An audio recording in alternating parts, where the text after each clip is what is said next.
Olá a todos vocês. Sei que vocês conhecem muito bem, me conhecem bem o meu trabalho, já ouviram falar sobre mim em alguns momentos, mas hoje eu vim contar para vocês um pouquinho daquilo que eu fiz, porque talvez vocês não tenham ouvido todas as histórias. Então é necessário que eu conte ainda tudo para vocês. Eu estou aqui para falar sobre algumas coisas que aconteceram que foram incríveis durante a minha trajetória. Então vamos recapitular, vamos lembrar desde o começo de como tudo aconteceu. E se a gente vai falar de como tudo aconteceu, eu não poderia não falar dos meus pais. Primeiramente, eu quero lembrar da minha mãe. É sempre bom lembrar da mãe da gente, né? Eu lembro da minha. O nome dela era Isabel. E o nome do meu pai, Zacarias. Zacarias. Um nome bem distinto talvez dos nomes que hoje existam. Mas tinha uma questão durante o matrimônio dos meus pais. Eles não podiam ter filhos. A minha mãe era estéril. E tem uma vez que quando eles estavam já com uma idade muito avançada, mas muito avançada, já eram assim mais bem de experiência. E aí eles não pararam de orar. Eles pediam a Deus: nós queremos ter um filho. Nós queremos ter um filho. Mas não conseguiam, porque ela era estéril. E a minha mãe também era descendente de Arão. Sabe Arão? Ou aquele do tempo de Moisés? Ela era descendente de Arão.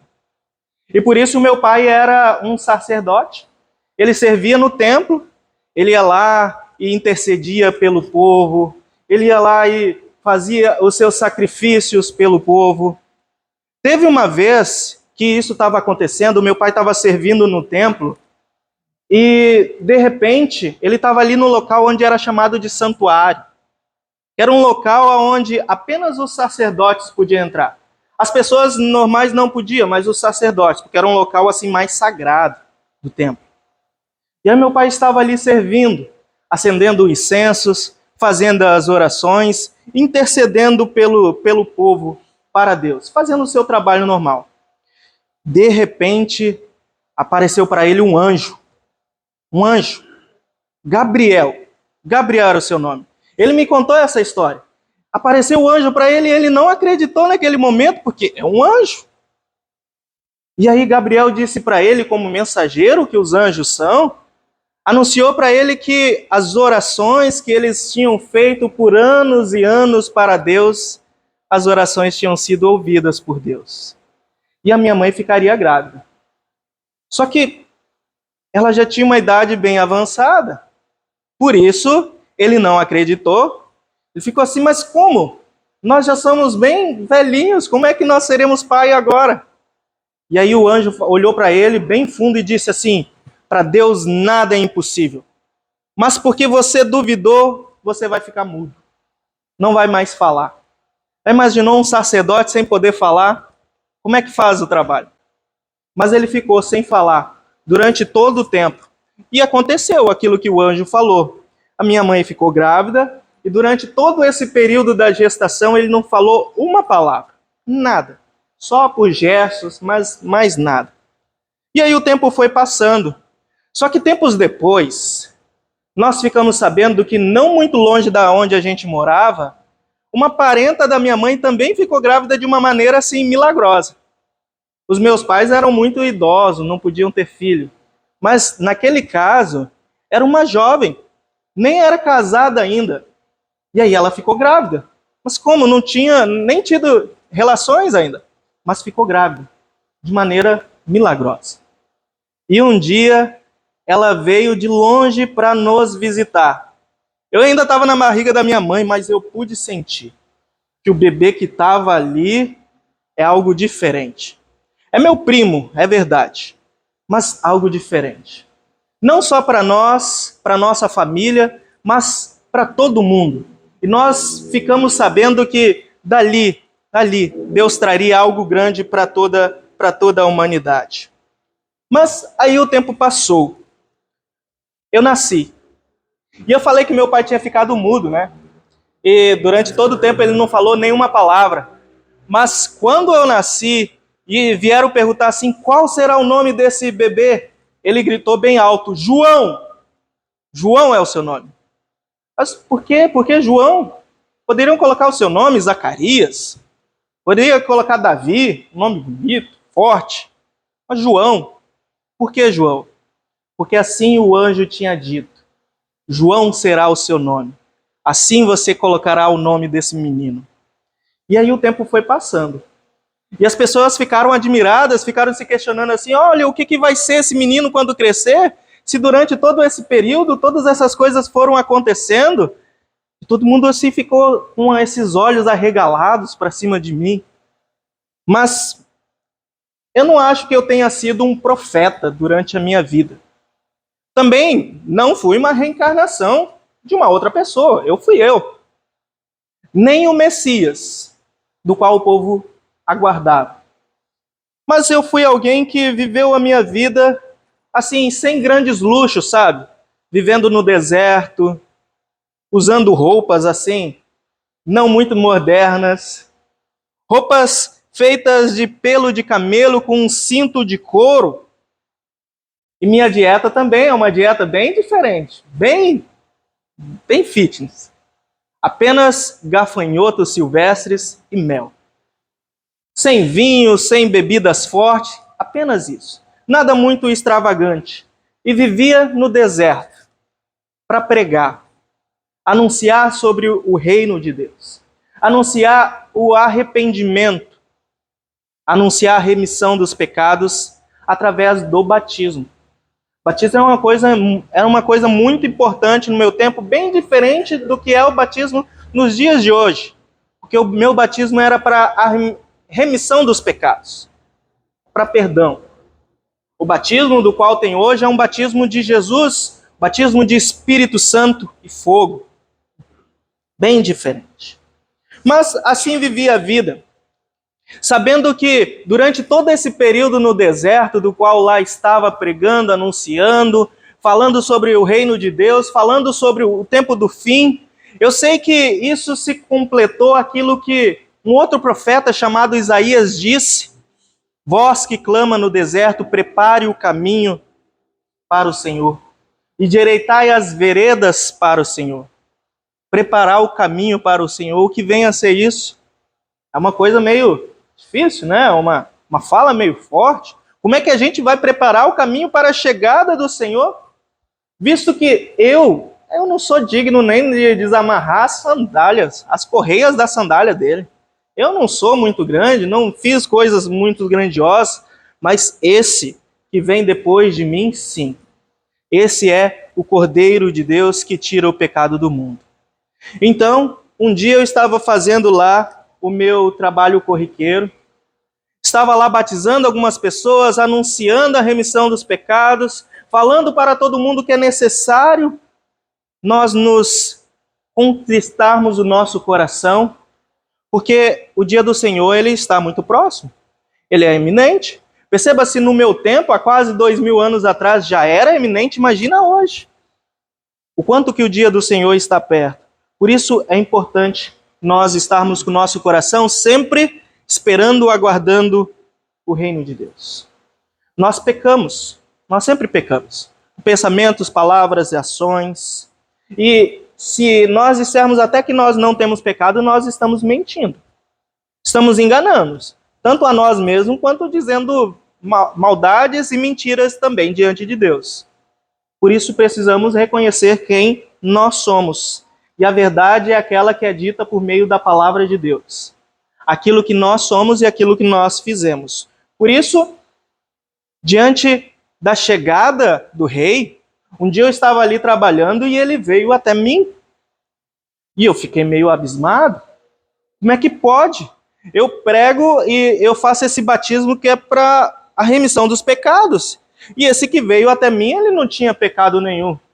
E aí eu perguntei, Senhor, como é que você vem até mim para ser batizado? Sou eu que preciso ser batizado por você.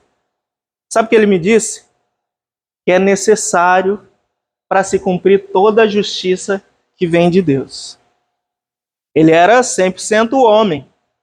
e 100% Deus.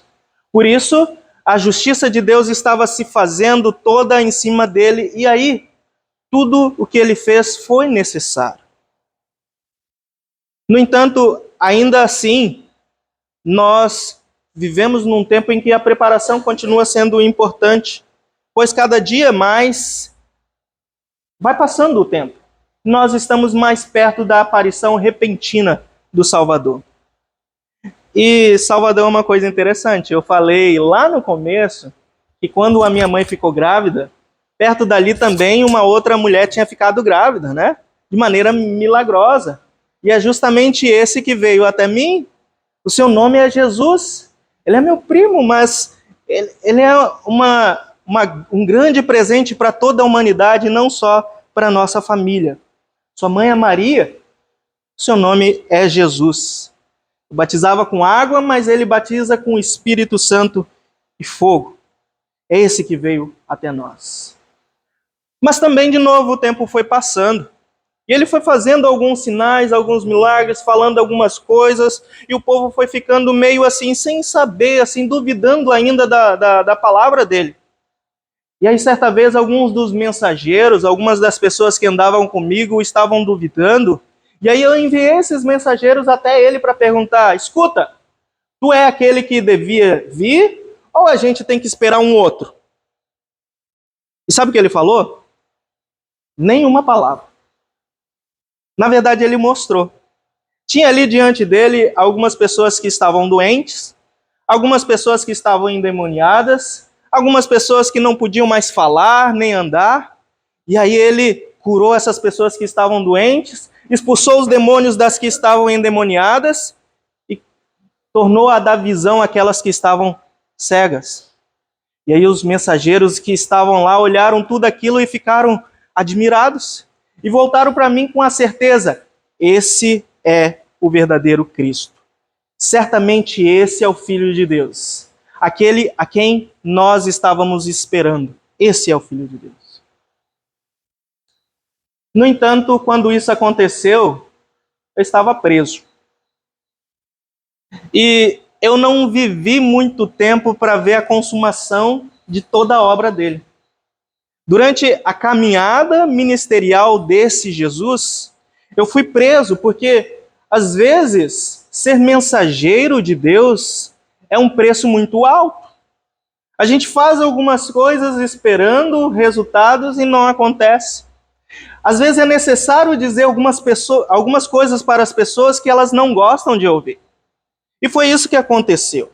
Eu anunciei o arrependimento. Anunciei o pecado para algumas pessoas muito importantes do meu tempo. Tinha uma mulher chamada Herodias, que ela era casada com um homem chamado Filipe. Eles eram casados. Mas, de repente, Herodias se casou com Herodes, irmão de Filipe. E aí eu fui dizer: isso não está certo. Isso é errado. Seu irmão está vivo ainda.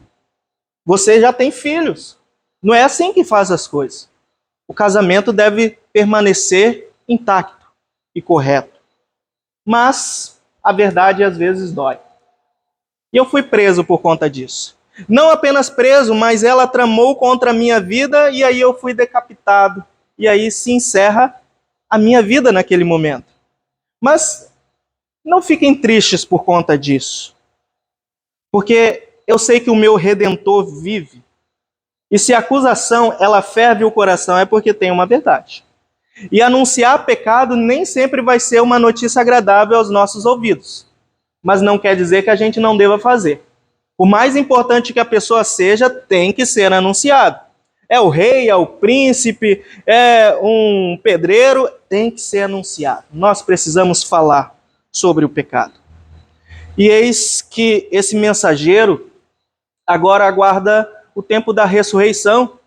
Porque se o meu Redentor vive, quer dizer que ele também ressuscitou.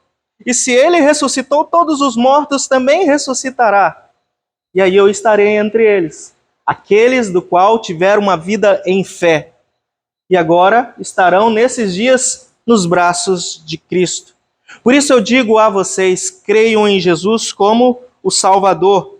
o qual não foi apenas um profeta, como talvez eu tenha sido, o qual não foi apenas um rei terreno, como esse Herodes talvez tenha sido, mas é Salvador do próprio mundo. O próprio Deus que veio, o próprio Cordeiro que tirou os pecados do mundo, já tirou. Aqueles que se arrependem já têm o perdão, já têm a remissão, porque essa obra já foi feita, já está pronta. Por isso, quando Jesus disse isso também, ele disse com uma certeza tremenda de que a remissão dos pecados já é algo garantido para aqueles que creem em Jesus e se arrependem de forma verdadeira. Por isso, meus queridos irmãos, agora eu digo para vocês, vão, consolem o povo de Deus, anuncie a todos os povos a pregação sobre a paz que Deus o Pai tem. Dizem que perdoado foi todos os pecados. Por isso, mesmo cheios de pecado, a graça de Deus nós podemos anunciar. Revestidos em humildade em seu reino, nós iremos entrar, pois a glória do Senhor revelada é por amor, e dizei ao mundo inteiro, essa é a voz do mensageiro. Sou João Batista e eu trouxe essa mensagem para anunciar a cada um de vocês. Amém.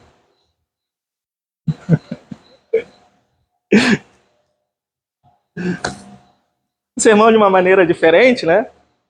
Mas talvez que impacta um pouco, e a gente pode lembrar um pouco de João Batista através dessas mensagens. Mas apesar de ser um sermão sobre João Batista, é centralizado em Deus. E essa é a nossa palavra. E assim eu convido vocês a nós nos colocarmos em pé e confessarmos nesse momento a nossa fé nas palavras do Credo Apostólico. Creio em Deus Pai Todo-Poderoso, Criador do céu e da terra,